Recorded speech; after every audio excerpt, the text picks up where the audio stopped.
ദീപക് അതിജീവിതനല്ല, തളർന്നുപോയി, തകർന്നുപോയി. രണ്ട് ആൺമക്കളുള്ള ഒരു അച്ഛൻ ഒരു മകൻ്റെ അച്ഛനായ ശ്രീ പിണറായി വിജയനോട് അഭ്യർത്ഥിക്കുകയാണ് എന്ന് പറഞ്ഞുകൊണ്ട് രാഹുൽ ഈശ്വറിൻ്റെ ഒരു പോസ്റ്റിൽ തന്നെ നമുക്ക് ഈ വാർത്തയുമായി ബന്ധപ്പെട്ട് ആദ്യം തുടങ്ങാം. നമ്മളാരും ദൈവത്തെ ഓർത്ത് ദീപകിൻ്റെ ആത്മഹത്യയെ വർഗീയവൽക്കരിക്കരുത്, രാഷ്ട്രീയവൽക്കരിക്കരുത്. ഈ വിഷയത്തിൽ CM സഖാവ് ശ്രീ പിണറായി വിജയൻ അനുശോചനം രേഖപ്പെടുത്തണം, നിലപാടെടുക്കണമെന്ന് അഭ്യർത്ഥിക്കുന്നു. മുഖ്യമന്ത്രിയെ അഡ്രസ്സ് ചെയ്യുന്നത് അദ്ദേഹം നമ്മുടെ മുഖ്യമന്ത്രിയാണ് എന്നുള്ളത് കൊണ്ടാണ്. ദീപക് എന്ന യുവാവിനെ വ്യാജ പരാതി വീഡിയോ കൊന്നിട്ട് ഒരു ദിവസമായി. ദീപക് ആത്മഹത്യ ചെയ്തതിൽ അദ്ദേഹത്തിൻ്റെ കുടുംബം അത്രയധികം വേദനയിലാണ്. എൻ്റെ വീട്ടിൽ 2 ആൺമക്കളുണ്ട്. നമ്മുടെ മകൻ, സഹോദരൻ, അച്ഛൻ ജീവിതം നശിക്കുന്നതിൽ നിന്നൊരു വ്യാജ പരാതി അകലത്തിൽ മാത്രമാണ്. മുഖ്യമന്ത്രിക്ക് ഞാൻ പരാതി അയച്ചിട്ടുണ്ട്. Love you to the moon and back എന്നൊന്നും എഴുതിയ കപ്പിൻ്റെ ഫോട്ടോ എടുത്ത് പ്രോത്സാഹിപ്പിക്കേണ്ട. ഒരു അനുശോചനം ഫേസ്ബുക്കിൽ കുറിച്ചുകൂടെ സഖാവെ. ദീപക് അതിജീവിതനായില്ല, വ്യാജ പരാതി അതിജീവിച്ചില്ല, വീണുപോയി. പുരുഷനാണെങ്കിലും മനുഷ്യനല്ലേ, സഖാവിന് ഒരു അനുശോചനം പറഞ്ഞുകൂടെ എന്നതാണ് രാഹുൽ ഈശ്വറിൻ്റെ ഒരു പോസ്റ്റ്. അത് രാഹുൽ ഈശ്വർ ദീപക്കിനൊപ്പം തന്നെ നിൽക്കുന്നു. പുരുഷ കമ്മീഷൻ ആവശ്യവുമായി ബന്ധപ്പെട്ട് രാഹുൽ ഈശ്വർ കുറച്ചധികം നാളുകളായി നിൽക്കുന്നു. അന്നൊക്കെ രാഹുൽ ഈശ്വറിനെ ട്രോളിക്കൊണ്ടിരുന്ന ആളുകൾ ഇന്ന് പുരുഷ കമ്മീഷൻ്റെ ആവശ്യകത വേണമെന്ന് പറഞ്ഞുകൊണ്ട് ഞാൻ ഇന്ന് രാഹുലിനെ സപ്പോർട്ട് ചെയ്യുന്നു എന്ന് പറയുന്ന ഒരുപാട് പേർ കമൻറ്റ് സെക്ഷനിൽ ഉൾപ്പെടെ ഉണ്ട്. പല വാർത്താ മാധ്യമങ്ങൾ ഉൾപ്പെടെ ദീപകിൻ്റെ വാർത്തയുമായി ബന്ധപ്പെട്ട് വന്നപ്പോൾ അതിൻ്റെ കമൻറ്റ് സെക്ഷനിൽ നമുക്ക് കാണാൻ സാധിക്കും. എന്താണ് സത്യത്തിൽ സംഭവിച്ചതെന്നും പല യൂട്യൂബേഴ്സ്, സോഷ്യൽ മീഡിയ ഹാൻഡിലുകളിലൊക്കെ ഇതുമായി ബന്ധപ്പെട്ടുള്ള പല വൈകാരികമായ പോസ്റ്റുകൾ, കാര്യങ്ങളും ഒക്കെ തന്നെ കാണുന്നുണ്ട്. എന്തായാലും ഈ വീഡിയോ പുറത്തു വന്നതിന് പിന്നാലെ മാനസിക സംഘർഷം താങ്ങാനാകാതെ തൻ്റെ സുഹൃത്തുക്കളുടെയും വീട്ടുകാരുടെയും ചോദ്യങ്ങൾക്ക് മറുപടി പറയാൻ പോലും കഴിയാതെ താൻ നിരപരാധിയാണെന്ന് പലവട്ടം ആവർത്തിച്ച് പറഞ്ഞിട്ട് പോലും അത് കേൾക്കാൻ കഴിയാത്ത പൊതുസമൂഹത്തിന് മുന്നിൽ ദീപക് ആത്മഹത്യ ചെയ്തിരിക്കുന്നു. എന്തായാലും ദീപക് ആത്മഹത്യ ചെയ്തതല്ല, കൊലപാതകമാണ് എന്നത് ഒരു വിഭാഗം സമൂഹം വലിയ ശക്തമായി തന്നെ വാദിക്കുകയും ചെയ്യുന്നുണ്ട്. പറയുന്നത് ദീപകിനെ കൊന്നതാണ്, ദീപക് ആത്മഹത്യ ചെയ്തതല്ല, ദീപകിനെ ആ പെൺകുട്ടി കൊന്നതാണ് എന്ന് വാദിക്കുന്ന, പറയുന്ന, സമൂഹ മാധ്യമങ്ങൾ ഉൾപ്പെടെ സംസാരിക്കുന്ന ഒരു വലിയ വിഭാഗം ആളുകളുണ്ട്.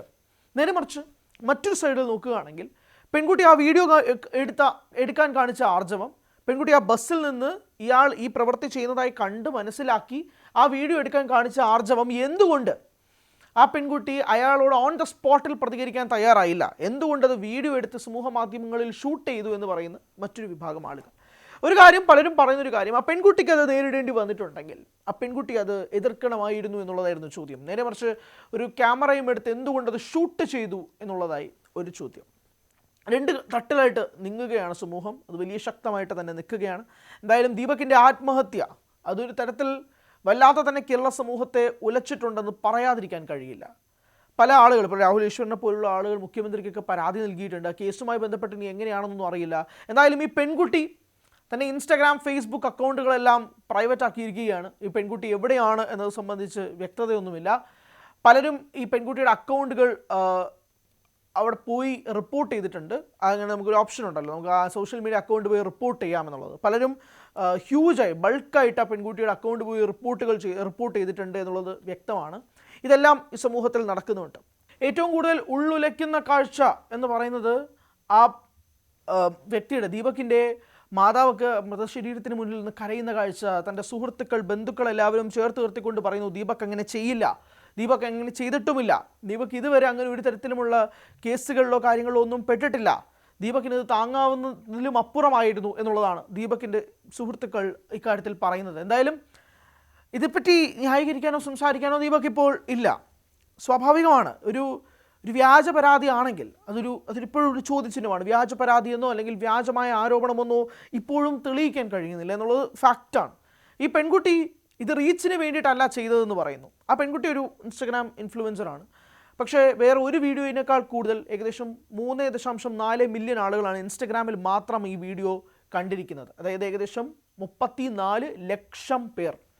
ഫേസ്ബുക്കിലും മറ്റ് മീഡിയയിലുള്ള കൗണ്ട് ഞാൻ കൂട്ടുന്നില്ല, ഇത് ഇൻസ്റ്റഗ്രാമിൽ മാത്രമാണ് ഈ പറയുന്നത്. അങ്ങനെ വ്യൂ കിട്ടിയൊരു വീഡിയോ, അതിനുശേഷം ഈ പെൺകുട്ടി വീണ്ടും ഒരു വീഡിയോ ചെയ്തു, ഇത് വ്യൂസിന് വേണ്ടിയിട്ടല്ല എന്ന് പറഞ്ഞിട്ട്. എന്നിട്ട് ആ വീഡിയോയും നല്ല വ്യൂ കയറി. ആ വീഡിയോയ്ക്കും ശേഷമാണ് ദീപക് ആത്മഹത്യ ചെയ്യുന്നത് എന്നത് ഒരു ഭാഗത്ത് നിൽക്കുകയാണ്. ഈ പെൺകുട്ടി ഈ ബസ്സിലെ വീഡിയോ ഷൂട്ട് ചെയ്യുന്ന സമയത്ത് പറഞ്ഞിരുന്ന അല്ലെങ്കിൽ അതിലിട്ടിരുന്ന ക്യാപ്ഷൻ നിങ്ങൾ തീരുമാനിക്കൂ എന്നാണ്, സമൂഹമേ നിങ്ങൾ തീരുമാനിക്കൂ എന്നുള്ളതാണ്. അപ്പോഴും ഒരു ചോദ്യം, ഈ പെൺകുട്ടിക്ക് തീരുമാനിക്കാൻ പറ്റിയില്ലേ? ഈ പെൺകുട്ടിക്ക് മനസ്സിലായില്ലേ? എന്തിനാണ് അത് സമൂഹത്തിലേക്ക് വിട്ടുകൊടുക്കുന്നതെന്നൊരു ചോദ്യമുണ്ട്. തനിക്ക് സംഭവിച്ചിട്ടുണ്ടെങ്കിൽ അത് തനിക്ക് സംഭവിച്ചതാണ് എന്ന് പറഞ്ഞ് പോസ്റ്റ് ഇടാം. ഇത് നിങ്ങൾ തീരുമാനിക്കൂ എന്ന് പറഞ്ഞ് പോസ്റ്റ് ഇടുമ്പോഴേക്കും എന്താണ് പ്രൂവ് ചെയ്യാൻ ശ്രമിക്കുന്നത് എന്നുള്ളതാണ് സമൂഹ മാധ്യമങ്ങളിലെ ഒരു പ്രധാനപ്പെട്ട ചോദ്യം എന്ന് പറയുന്നത്. ഈ ചോദ്യങ്ങളെല്ലാം ഇങ്ങനെ നിൽക്കുകയാണ് ഇൻ ദി എയർ. ഇത് ഈ സൊസൈറ്റിയിൽ ഇങ്ങനെയാണ് സംഭവിക്കുന്നത്, അങ്ങനെയാണ് ഇങ്ങനെയാണെന്നുള്ള ഒരുപാട് ചോദ്യങ്ങൾ ഇങ്ങനെ നിൽക്കുന്നുണ്ട്. ചോദ്യങ്ങൾക്ക് മേൽ ചോദ്യങ്ങളായിട്ടാണ് നിൽക്കുന്നത്. എന്തായാലും ഈ ചോദ്യങ്ങൾക്കെല്ലാം ഇനി എങ്ങനെ മറുപടി പറയുമെന്നത് അറിയില്ല. ഇതുമായി ബന്ധപ്പെട്ട് കാര്യം പറയാനോ സംസാരിക്കാനോ ദീപക് ഇല്ല എന്നത് തന്നെയാണ് ഏറ്റവും പ്രധാനപ്പെട്ട കാര്യം. ഇനി നമുക്ക് കാര്യത്തിലേക്ക് വരാം, വിഷയത്തിലേക്ക് വരാം.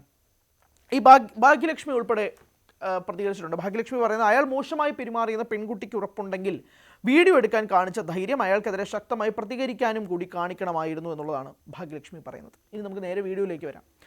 രണ്ട് വീഡിയോ ആണ്. ഒന്ന്, ദീപക് മുന്നിൽ നിൽക്കുമ്പോൾ ദീപകിന് മുന്നിൽ നിൽക്കുന്ന പെൺകുട്ടിക്ക് അസൗകര്യമുണ്ടെന്ന് ഈ പെൺകുട്ടിക്ക് മനസ്സിലായി. അത് മനസ്സിലായതിന് പിന്നാലെ ഈ പെൺകുട്ടി ഒരു വീഡിയോ ഇങ്ങനെ എടുത്തിട്ട് ദീപകിനെ ഫോക്കസ് ചെയ്തുകൊണ്ട് ഇങ്ങനെ ഒരു വീഡിയോ ഷൂട്ട് ചെയ്യുന്നതാണ് നമ്മൾ കാണുന്നത്. ഇങ്ങനെ ഒരു വീഡിയോ എടുക്കുന്നു. അപ്പുറത്ത് ദീപക് നിൽക്കുന്നുണ്ട്. ദീപകിൻ്റെ കയ്യിലൊരു ബാഗ് ഉണ്ട്. ശ്രദ്ധിക്കണം, ദീപകിൻ്റെ കയ്യിലൊരു ബാഗ് ഉണ്ട്. 2 കയ്യിലായിട്ട് ദീപക് ആ ബാഗ് പിടിച്ചിട്ടുണ്ട്. വീഡിയോയിൽ നിന്നും വ്യക്തമാണ്. അപ്പോൾ ഈ പെൺകുട്ടി ഷൂട്ട് ചെയ്യുന്നുണ്ട്. അപ്പോൾ ഒന്നും നടക്കുന്നില്ല. ദീപക് മര്യാദയ്ക്ക് നിൽക്കുകയാണ്. അതിനുശേഷം ബസ് നിർത്തി ബസ് ഇറങ്ങാൻ വേണ്ടിയിട്ടുള്ളൊരു പോക്കിൽ ദീപക് പോകുന്നു. ഈ പെൺകുട്ടി വീഡിയോ ഇങ്ങനെ ഷൂട്ട് ചെയ്യുകയാണ്. അതായത് ബസ്സിൽ ആളുകൾ ഇറങ്ങിക്കൊണ്ടിരിക്കുന്ന സമയത്താണ് പെൺകുട്ടി ഇങ്ങനെ വീഡിയോ ഷൂട്ട് ചെയ്യുകയാണ്. പെൺകുട്ടി വീഡിയോ ഷൂട്ട് ചെയ്യുന്നത് പാടെ ദീപക് ഇത് ഷൂട്ട് ചെയ്യുന്നതായിട്ട് നമുക്ക് വീഡിയോയിൽ കാണുന്നില്ല, അറിയുന്നതായിട്ട് വീഡിയോയിൽ കാണുന്നില്ല. ദീപകിൻ്റെ കയ്യിൽ അപ്പോഴും ആ ബാഗുണ്ട്. ദീപക് ഈ ബാഗ് ലിഫ്റ്റ് ചെയ്യാൻ വേണ്ടിയിട്ട് കൈ ഉയർത്തുന്നു. കൈ വന്ന് പെൺകുട്ടി ഇടിയുന്നു. പെൺകുട്ടിയുടെ മുഖത്തൊരു ചിരി കാണപ്പെടുന്നു. അതെന്തിനാണെന്ന് എനിക്ക് മനസ്സിലാവുന്നില്ല. ആ പെൺകുട്ടിയുടെ മുഖത്ത് ആ ചിരിയുണ്ട്. അത് നമുക്ക് വീഡിയോയിൽ നിന്ന് വ്യക്തവുമാണ്. ആ ചിരി കൊണ്ട് ദീപക് ഇറങ്ങിപ്പോകുന്നു. ഇതാണ് നമ്മൾ കാണുന്നത്. ഇനി ഈ വീഡിയോ റിയൽ ടൈമിലല്ല പ്രേക്ഷകർ കാണുന്നത്. ഈ വീഡിയോ പ്രേക്ഷകർ കാണുന്നത് സ്ലോ മോഷനിലാണ്. അതും 0.5 സ്പീഡിലൊന്നുമല്ല, നല്ല സ്ലോയിലാണ്. അതായത് ദീപക് ഒരു വിരലൊന്ന് ചെറുതായിട്ട് അനക്കിയാൽ പോലും അത് HD ദൃശ്യമികവോടെ വളരെ സ്മൂത്തായിട്ട് കാണാൻ കഴിയുന്ന രീതിയിലാണ് ഈ എഡിറ്റ് പോകുന്നത്. ഞാൻ പറയുന്നത് if this is A fake video അതിനുള്ള കാരണമാണ് പറയുന്നത്. Or if it is A true video അതിൻ്റെയും കാരണമാണ് പറയുന്നത്. ഇത് എന്തുകൊണ്ട് ഇങ്ങനൊരു സാധനം വന്നു എന്നുള്ളതാണ്. ഈ വീഡിയോ പോസ്റ്റ് ചെയ്തപ്പോൾ തന്നെ, അതായത് ഈ പെൺകുട്ടി ഈ വീഡിയോ പോസ്റ്റ് ചെയ്ത നിമിഷം തൊട്ട് തന്നെ ഈ പെൺകുട്ടിക്ക് നേരെ സൈബർ അറ്റാക്ക് വരാൻ തുടങ്ങി. ഇതിലെവിടെയാണ് പ്രശ്നം, ഇതിലെന്താണ് കാര്യം എന്നൊക്കെ പറഞ്ഞ് ഒരുപാട് പേര് ചോദിച്ചു. അപ്പോൾ ഈ ബാഗിൻ്റെ കേസ് പലരും കമൻറ്റ് ചെയ്യുന്നില്ല, അതുകൊണ്ടാണ് ഇത് എടുത്ത് പറയുന്നത്.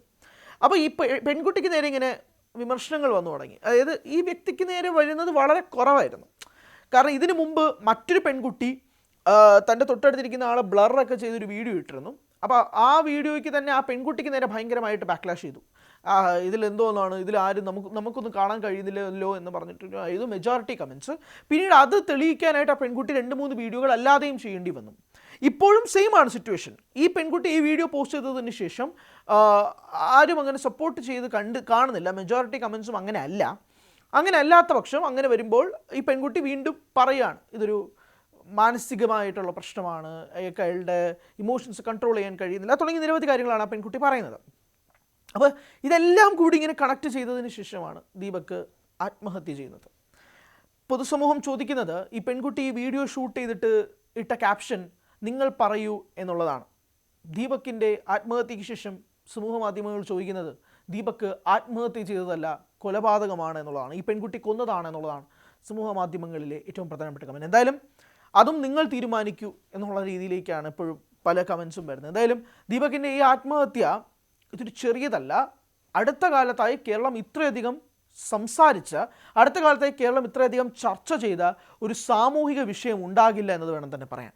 ഒരു വ്യാജ പരാതി ആണെങ്കിൽ അതൊരാളുടെ ആത്മഹത്യയിലേക്ക് നയിക്കേണ്ടി വന്ന സിറ്റുവേഷൻ, സോഷ്യൽ മീഡിയ എന്ന പവർഫുൾ ടൂൾ ദുരുപയോഗം ചെയ്യുന്ന ഒരു സമൂഹമുണ്ടോ എന്നൊരു വലിയ പ്രസക്തമായ ചോദ്യത്തിൽ നിൽക്കുകയാണ്. എന്തുകൊണ്ടാണ് സോഷ്യൽ മീഡിയ ഇത്രയും വലിയ പവർഫുൾ ടൂൾ ആകുന്നത്? നമുക്കൊരു കാര്യം സമൂഹത്തോട് പറയാൻ അതിനകത്ത് നേരുണ്ടെന്ന് മനസ്സിലായി കഴിഞ്ഞാൽ, അല്ലെങ്കിൽ അത് ജനങ്ങളോട് കമ്മ്യൂണിക്കേറ്റ് ചെയ്യാൻ ഇതിലും പലതരം മികച്ച ടൂൾ വേറെ ഒന്നുമില്ല, ഒരു ടൂളുമില്ല. നമുക്ക് എന്തും പ്രതികരിക്കാൻ കഴിയുന്നൊരു കാര്യം. അപ്പോൾ ഈ പെൺകുട്ടിയുമായി ബന്ധപ്പെട്ടുള്ള കാര്യങ്ങൾ വന്ന സമയത്ത് കഴിഞ്ഞ ദിവസം ദീപക് ആത്മഹത്യ ചെയ്തതിന് ശേഷം ഒരു മാധ്യമം ഈ പെൺകുട്ടിയുമായി ഫോണിൽ സംസാരിച്ചു. അപ്പോൾ ഈ പെൺകുട്ടി പറയുന്ന കാര്യം അവിടെ വെച്ച് ഇയാളെ ചോദ്യം ചെയ്തിരുന്നു. മാത്രമല്ല ഈ പെൺകുട്ടി പോലീസ് സ്റ്റേഷനിൽ അറിയിച്ചിരുന്നു എന്നാണ് പറയുന്നത്. അതിനിപ്പോഴും നമുക്ക് ആ സത്യാവസ്ഥ മനസ്സിലാകുന്നില്ല. പക്ഷെ പെൺകുട്ടി പറയുന്ന വാചകം എന്നാണ്, പോലീസിൽ അറിയിച്ചിരുന്നു ഇങ്ങനൊരു സംഭവം ഉണ്ടായിട്ടുണ്ട് എന്ന് പറഞ്ഞിട്ട്. പോലീസിൽ പരിചയമുണ്ട് ആ പെൺകുട്ടിക്ക് എന്നാണ് പറയുന്നത്. സംസാരിച്ചിരുന്നു എന്നുള്ളതാണ് മനസ്സിലാക്കുകയും ചെയ്യുന്നത്. അപ്പം അങ്ങനെ ഒരു പശ്ചാത്തലവും കൂടി ഉണ്ട് എന്നുള്ളതും കൂടി എടുത്തു പറയേണ്ടതാണ്. പെൺകുട്ടി പറയുന്നത് പോലീസിൽ പരാതിപ്പെട്ടിട്ടുണ്ടെന്ന് പല കമൻസും ഞാൻ കണ്ടു. ഈ പെൺകുട്ടി പോലീസിൽ പരാതി പറഞ്ഞിരുന്നു എന്നുള്ളത്, ആ പെൺകുട്ടിയുടെ ഭാഷ പരാതി പറഞ്ഞു എന്നുള്ളതാണ്. എന്തായാലും ഈ കേസ് നമ്മൾ പ്രതീക്ഷിക്കുന്നത് പോലെയല്ല. ഇത് ഭയങ്കരമായി കേരള സമൂഹത്തെ വല്ലാതെ പിടിച്ചുലക്കിയ ഒരു കേസായി മാറിയിരിക്കുന്നു. ഈ ആത്മഹത്യ, ഈ ദീപകിൻ്റെ ആത്മഹത്യ, ഒരു പല പുരുഷന്മാരും ഇതുപോലെ വ്യാജ പരാതികൾ നേരിട്ട് ഇപ്പോഴും ജയിലിൽ കഴിയുകയും ഇപ്പോഴും പൊതുസമൂഹത്തിന് മുന്നിൽ ക്വസ്റ്റ്യൻ ചെയ്യപ്പെടുന്നതുമായിട്ടുള്ള പല ഇൻസിഡൻസിനെയും ഓർത്തെടുത്തുകൊണ്ടാണ് പലരും ഇത് പറയുന്നത്. അങ്ങനെ പല കേസുകളുമുണ്ട്, അങ്ങനെ പല സാഹചര്യങ്ങളുമുണ്ട്, അങ്ങനെ പല കാര്യങ്ങളും പറഞ്ഞുകൊണ്ടാണ് ആളുകൾ ഈ ഒരു വിഷയത്തെ ക്വസ്റ്റ്യൻ ചെയ്യുന്നത് അല്ലെങ്കിൽ ചോദ്യം ചെയ്യുന്നത്. എന്തായാലും ഈ പെൺകുട്ടി ഇപ്പോൾ എവിടെയാണെന്ന് ആർക്കും അറിയില്ല. അക്കൗണ്ടുകളെല്ലാം പ്രൈവറ്റ് ആണ് ഓർ റിപ്പോർട്ടഡ് ആണ്. അപ്പോൾ അങ്ങനത്തെ ഒരു സാഹചര്യത്തിലും കൂടി നിൽക്കുകയാണ്. എന്തായാലും ഇത് കാട്ടുതീ പോലെ ഇങ്ങനെ പടർന്നു നിൽക്കുന്നൊരു സാഹചര്യം. മാധ്യമങ്ങളെല്ലാവരും ദീപകിൻ്റെ വീട്ടിലേക്ക് പോയിരിക്കുന്നു. ദീപകിൻ്റെ മൃതശരീരത്തിന് മുന്നിൽ അമ്മ പൊട്ടിക്കരയുന്ന കാഴ്ചയൊക്കെ കാണുമ്പോൾ ഭയങ്കരമായ, നമുക്ക് എല്ലാവർക്കും സങ്കടം തോന്നുന്നൊരു കാഴ്ചയാണ്. ദീപകിൻ്റെ സുഹൃത്തുക്കൾ ദീപകിനെ വിട്ടുകൊടുക്കുന്നില്ല. ദീപക് ഇങ്ങനെയൊന്നും ചെയ്യില്ല എന്ന് തന്നെയാണ് പറയുന്നത്. ഈ കേസുമായി ബന്ധപ്പെട്ട സുഹൃത്തുക്കൾ ദീപകിനോട് ചോദിച്ചപ്പോൾ പോലും ദീപക് പറയുന്നത് എനിക്കറിയില്ല, എന്താ നടന്നതെന്ന് എനിക്കറിയില്ല, ഇത് ഷൂട്ട് ചെയ്തതായിട്ട് എനിക്കറിയില്ല എന്നുള്ളതാണ് ദീപക് പറഞ്ഞതായിട്ടാണ് ഈ സുഹൃത്തുക്കളും പറയുന്നത്. എല്ലാ തരത്തിലും ഇതെന്താണ് സംഭവിച്ചതെന്ന് പോലും മനസ്സിലാക്കാൻ കഴിയാത്ത രീതിയിലേക്ക് ദീപകിൻ്റെ ബന്ധുക്കളും അച്ഛനും അമ്മയും സുഹൃത്തുക്കളും മാറിയിരിക്കുന്നു. പക്ഷെ അവരൊരു കാര്യത്തിൽ വളരെ അഡമൻ്റാണ്. അവർ നീതിക്ക് വേണ്ടി പോരാടുമെന്നാണ് അവർ പറയുന്നത്. അവർ പറയുന്നത് ഇങ്ങനൊരു പ്രതിസന്ധി നേരിടേണ്ടി വരുമ്പോൾ ശക്തമായും ആ പെൺകുട്ടിക്കെതിരെ കേസുമായി മുന്നോട്ട് പോകുമെന്നാണ് ദീപകിൻ്റെ കുടുംബം പറയുന്നത്. അതൊരു ചെറിയ വാചകമായിട്ട് തോന്നുന്നില്ല, കാരണം ദീപകിന് പിന്നാലെ ഇപ്പോൾ ഒരു വലിയ സമൂഹമുണ്ട്. ദീപകിൻ്റെ കുടുംബം മുന്നോട്ടിറങ്ങുകയാണെങ്കിൽ അവർക്ക് പിന്നാലെ പോകാനായിട്ടൊരു വലിയ സമൂഹം ഇപ്പോഴും ഉണ്ട് താനും. എന്നാലും ഈ പെൺകുട്ടി അതിനുശേഷം ഒരു തരത്തിലും പ്രതികരിക്കുന്നില്ല. എന്താണ് കാര്യങ്ങളൊന്നും അറിയില്ല. ഈ ആത്മഹത്യയ്ക്ക് ശേഷം ആകെ പ്രതികരിച്ചത് ഒരു മാധ്യമത്തിന് മുന്നിലാണ്. അതാണ് നമുക്ക് കിട്ടിയിരിക്കുന്ന ഒരേ ഒരു പ്രതികരണം എന്ന് പറയുന്നത്. അല്ലാതെ പക്ഷേ വേറൊരു ആക്ടിവിറ്റി നടക്കുന്നില്ല. ആദ്യം ഈ പെൺകുട്ടിയുടെ പബ്ലിക് അക്കൗണ്ട് ആയിരുന്നു, അത് പിന്നീട് പ്രൈവറ്റ് ആക്കിയതിന് ശേഷം ഇപ്പോൾ അക്കൗണ്ട് തന്നെ കാണാതാവാത്ത അവസ്ഥയും. അപ്പോൾ അതാണ് ഇപ്പോഴത്തെ സാഹചര്യം പോകുന്നത്. അതോടൊപ്പം തന്നെ ഒരു കാര്യം പറയുന്നത്, ഈ പെൺകുട്ടിക്കെതിരെ ഭയങ്കരമായ സൈബർ അറ്റാക്കിംഗ് നടക്കുന്നുണ്ട്. അതായത് ഈ പെൺകുട്ടി വ്യാജ പരാതിയാണ് പറഞ്ഞിരിക്കുന്നത്. ഈ പെൺകുട്ടിയുടെ പരാതിയിൽ ഒരു കഴമ്പുമില്ല. ഇത് വെറുതെ സോഷ്യൽ മീഡിയയിൽ ആളാവാൻ വേണ്ടിയിട്ടുള്ള ഒരു പരിപാടി മാത്രമായിരുന്നു. അങ്ങനെ ആളാവാൻ വേണ്ടി ശ്രമിച്ചിട്ട് അവസാനം എന്തായി, ഒരു പാവം മനുഷ്യൻ്റെ ജീവൻ പോയി എന്ന് പറഞ്ഞുകൊണ്ട് മറ്റൊരു സമൂഹവും നിൽക്കുന്നുണ്ട്. അപ്പം ഇങ്ങനെ രണ്ട് സംഭവങ്ങൾ ഇങ്ങനെ നിൽക്കുകയാണ്. സമൂഹ മാധ്യമങ്ങൾ ഇത് ഭയങ്കരമായിട്ട് ഇതിങ്ങനെ സ്പ്രെഡായിക്കൊണ്ടിരിക്കുകയാണ്. അത് ഞാൻ പറഞ്ഞത്, അടുത്ത കാലത്ത് ഇത്രയും വലിയൊരു ചർച്ച, ഒരു സാമൂഹിക വിഷയം ഇത്രയധികം വലിയ ചർച്ചയായി മാറിയിട്ടുണ്ടോ എന്നൊരു ചോദ്യമാണ്. ആൻഡ് മോർ ഓവർ ഈ KSRTC ബസ് ട്രെൻഡ്, ഇതൊരു പ്രൈവറ്റ് ബസ്സിലാണ് നടന്നത്. എന്നാലും ഈ സ്വകാര്യ ബസ് അല്ലെങ്കിൽ KSRTC ബസ്സിലൊക്കെ ഇതുപോലുള്ള സംഭവങ്ങൾ ഇപ്പം വീഡിയോ ഷൂട്ട് ചെയ്യുന്നത് ഒരു പതിവ് കാഴ്ചയായി മാറിയിരിക്കുന്നു. അതുകൊണ്ട് ഇതിൽ ഏതാണ് സത്യം ഏതാണ് ഫേക്ക് എന്നതുപോലും മനസ്സിലാക്കാൻ കഴിയുന്നില്ല. നാളെ ഒരു പെൺകുട്ടിക്ക് ഇതുപോലൊരു സംഭവം നേരിടേണ്ടി വന്നാൽ ആ പെൺകുട്ടിക്ക് ഫോൺ എടുത്ത് ഷൂട്ട് ചെയ്യാൻ മടി വരും. കാരണം പൊതുസമൂഹം എന്നെ തെറ്റായി ചിത്രീകരിക്കുമോ എന്നൊരു ചോദ്യം വരും. നേരെ മറിച്ച് ആ വ്യക്തി അപ്പോൾ തന്നെ ഓൺ ദ സ്പോട്ട് പ്രതികരിച്ച്, അല്ലെങ്കിൽ അവിടുത്തെ കണ്ടക്ടറോടോ ഡ്രൈവറിനോടോ സംസാരിച്ചാൽ, അല്ലെങ്കിൽ അവിടെ ചുറ്റും കൂടിയിരിക്കുന്ന ബസ്സിലുള്ള ആരോടെങ്കിലും ഇന്നയാൾ ശല്യം ചെയ്യുന്നു എന്ന് പറഞ്ഞു കഴിഞ്ഞാൽ അത് സപ്പോർട്ട് ചെയ്യാത്ത കേരള സമൂഹമാണ് നമ്മുടെ ചുറ്റുമെന്ന് ഇപ്പോഴും വിശ്വസിക്കാൻ കഴിയുന്നില്ലാത്തൊരവസ്ഥയും കൂടി ഉണ്ടെന്നാണ് സോഷ്യൽ മീഡിയ പറയുന്നത്. കാരണം അത് അങ്ങനെ ഒരു പ്രതികരണം, അല്ലെങ്കിൽ ഒരു പോലീസ് സ്റ്റേഷനിൽ പോയി പരാതി, അല്ലെങ്കിൽ ഇയാളുടെ ഐഡൻറ്റിറ്റി, അല്ലെങ്കിൽ ഇയാൾ അപ്പം തന്നെ അവിടെ വെച്ച് ചോദ്യം ചെയ്തിരുന്നെങ്കിൽ ഇതൊന്നും വരില്ലായിരുന്നു എന്നതും പറയുന്നു. ഇത് ഇത്രയധികം ലക്ഷക്കണക്കിന് ആളുകൾ, ലക്ഷക്കണക്കെന്ന് പറഞ്ഞാൽ വെറും ലക്ഷമൊന്നുമില്ല, ഇൻസ്റ്റഗ്രാമിൽ മാത്രം 34 ലക്ഷം പേർ, ബാക്കി ഫേസ്ബുക്കിലും ബാക്കിയുള്ള സമൂഹ മാധ്യമങ്ങളിലും കൂടി എത്രയോ അധികം കട്ടുതീ പോലെ സ്പ്രെഡ് ചെയ്ത വീഡിയോ, ഇത് ഏകദേശം എല്ലാവരും കൂടി 50-60 ലക്ഷം പേര് കണ്ടിട്ടുണ്ടാകും. കേരള സമൂഹം ആകെ 3.5 കോടി പ്രേക്ഷകരേ ഉള്ളൂ. ഇതിനിടയിൽ തന്നെ എത്രയോ പേര് കണ്ടിട്ടുണ്ടാകും. ഇതെല്ലാം കണ്ടു നിൽക്കുന്നൊരു സമൂഹത്തിൻ്റെ മുന്നിലേക്ക് അയാളെ ഇട്ടുകൊടുത്ത്, ഇഫ് ഹി വാസ് ഇന്നസെൻറ്റ് ആലോചിക്കുക പോയിന്റാണ്. അയാൾ പറഞ്ഞ പോലെ, വീഡിയോ കാണുന്ന പോലെ അയാൾ ബാഗ് തൂക്കാൻ വേണ്ടിയിട്ട് എടുത്ത സമയത്ത് അദ്ദേഹത്തെ തട്ടിയതാണെങ്കിൽ, ബസ്സിൽ നിന്ന് ഇറങ്ങുന്ന സമയത്ത് ഇങ്ങനെ നിന്ന് വീഡിയോ ഷൂട്ട് ചെയ്യുമ്പോഴേ വേറെ പ്രശ്നം. ആ ഇടിച്ചതിന് ശേഷമുള്ള പെൺകുട്ടിയുടെ ചിരിയും കൂടെ കാണുമ്പോഴാണ് ഇത് വേറൊരു തലത്തിലും കൂടി ആംഗിളിലേക്ക് മാറുന്നത്.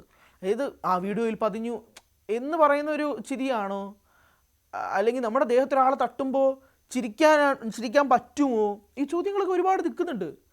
അപ്പോൾ അങ്ങനെയുള്ള ചോദ്യങ്ങളൊക്കെ നിൽക്കുന്നതിനിടയിലാണ് സ്വാഭാവികമായിട്ടും കഴിഞ്ഞ ദിവസം ദീപകിൻ്റെ ആത്മഹത്യയ്ക്ക് ശേഷം സമൂഹ മാധ്യമങ്ങൾ ഇങ്ങനെ കട്ടുതീ പോലെയാണ് ദീപകിന് വേണ്ടി നിന്നത്. കാരണം ഒരു വ്യാജ പരാതി ഒരാളുടെ മരണത്തിലേക്ക് നയിച്ചു എന്നുള്ളതാണ്. ആൻഡ് ഈ പെൺകുട്ടിക്കെതിരെ സംസാരിക്കുന്ന പല ആംഗിളിലൊക്കെ ഇത് കൂട്ടിക്കെട്ടുന്നുണ്ട്. ഇത് വേറെ പല ഇൻസിഡൻസുമായിട്ടൊക്കെ കൂട്ടിക്കെട്ടുന്നുണ്ട്. അതൊക്കെ എന്തിനാണെന്ന് എനിക്ക് മനസ്സിലാകുന്നത്. ഈ കേസാണ്, അത് ഈ ഇൻസിഡൻ്റാണ്. ഈ ഇൻസിഡൻറ്റിനെ പറ്റി സംസാരിക്കാതെ അത് അങ്ങനെയായിരുന്നെങ്കിൽ ഇങ്ങനെയായിരുന്നെങ്കിൽ അതിനെപ്പറ്റി ഒന്നും കൃത്യമായ രീതിയിലൊന്നുമില്ല. ബട്ട് എന്തായാലും ദീപകിൻ്റെ കുടുംബവും ഇതുമായി ബന്ധപ്പെട്ട് നിയമ നടപടികൾക്ക് മുന്നോട്ട് പോകുമെന്ന് തന്നെയാണ് മനസ്സിലാക്കുന്നത്. ആ പെൺകുട്ടിയുടേതാവട്ടെ സോഷ്യൽ മീഡിയ അക്കൗണ്ടുകളെല്ലാം തന്നെ ബ്ലോക്ക്ഡ് ആണ്, റിപ്പോർട്ടഡ് ആണ്. ഒരു തരത്തിലും അതുമായി ബന്ധപ്പെട്ടുള്ള ആക്സസുകൾ ആർക്കും കിട്ടുന്നില്ലാത്തൊരു സാഹചര്യവും നിൽക്കുകയാണ്. അതാണ് നിലവിലത്തെ സാഹചര്യമായിട്ട് നിൽക്കുന്നത്. ഇനി ഈ പെൺകുട്ടിക്ക് നേരെ ഏതൊക്കെ വകുപ്പുകളിൽ കേസ് പോകാം എന്നുള്ളതാണ് വേറൊരു പ്രധാനപ്പെട്ട ചോദ്യം. BNS 108 വകുപ്പ് ഉൾപ്പെടെ ചുമത്തി കേസെടുക്കണം എന്നുള്ളതാണ് രാഹുൽ ഈശ്വർ പോലുള്ള ആളുകൾ മുഖ്യമന്ത്രിക്കും DGPക്കും നൽകിയ ഇമെയിൽ വഴിയുള്ള പരാതിയിലൊക്കെ മെൻഷൻ ചെയ്തിരിക്കുന്ന ഒരു കാര്യമെന്ന് പറയുന്നത്. എന്തായാലും അതുമായി ബന്ധപ്പെട്ടുള്ള നടപടികൾ എന്താണോ എന്നത് സംബന്ധിച്ചുള്ള ഒരു ധാരണയോ കാര്യങ്ങളോ ഒന്നും നിലവിൽ കിട്ടുന്നില്ല. എന്തായാലും ഇതുപോലുള്ള പരാതികൾ, അതായത് ഈ പെൺകുട്ടിക്കെതിരെ പരാതി എടുക്കണം, കേസ് എടുക്കണമെന്ന് ആവശ്യപ്പെട്ടുകൊണ്ട് സർക്കാർ തലത്തിൽ പലരും ഇതുപോലെ മെയിൽ അയച്ചിട്ടുണ്ട്, പരാതികളും അയച്ചിട്ടുണ്ട് എന്നുള്ളതാണ് മനസ്സിലാകുന്നത്. ആൻഡ് മോറോവർ സോഷ്യൽ മീഡിയ ഒട്ടാകെ തന്നെ ഈ പെൺകുട്ടിക്കെതിരെയായിട്ടും കൂടി നിൽക്കുന്ന ഒരു സാഹചര്യം കൂടിയുണ്ട്. ഇതെല്ലാം ആണ് ഇപ്പോഴത്തുള്ള അവസ്ഥ എന്ന് പറയുന്നത്. ഇനി 2 ദിവസം കഴിയുമ്പോൾ ഇനി എങ്ങനെയാകുമോ, മാറ്റങ്ങളുണ്ടാകുമോ എന്നതിനെ സംബന്ധിച്ചൊന്നും അറിയില്ല. ഇതെന്തായിരിക്കും ഈ കേസുമായി ബന്ധപ്പെട്ട് ഇനി എന്തെങ്കിലും അപ്ഡേറ്റ് ഉണ്ടാവും. ദീപകിൻ്റെ കുടുംബം എന്തായാലും നിയമ നടപടിയായി മുന്നോട്ട് പോകുമെന്ന് പറയുമ്പോൾ എങ്ങനെയായിരിക്കും ആ നിയമ നടപടി, എന്തായിരിക്കും അത് ചെയ്യാൻ പോകുന്നത് എന്നുള്ള ചർച്ചകളും നിൽക്കുന്നൊരു ഭാഗത്ത്. അതാണ് എന്തായാലും സോഷ്യൽ മീഡിയയിൽ ഏറ്റവും പ്രധാനപ്പെട്ട ചർച്ചയായിട്ട് ഒരുപക്ഷെ വീണ്ടും ആവർത്തിക്കുന്നു. കേരള സമൂഹം ഇത്രയധികം ചർച്ച ചെയ്യപ്പെട്ട അടുത്ത കാലത്ത് ഒരു സോഷ്യൽ ഇഷ്യൂ ഉണ്ടായിട്ടില്ല എന്നത് തന്നെ പറയാം. എന്താണ് നിങ്ങളുടെ അഭിപ്രായം? കൂടുതൽ വാർത്തകൾക്ക് News 18 Keralam YouTube channel subscribe ചെയ്യുക.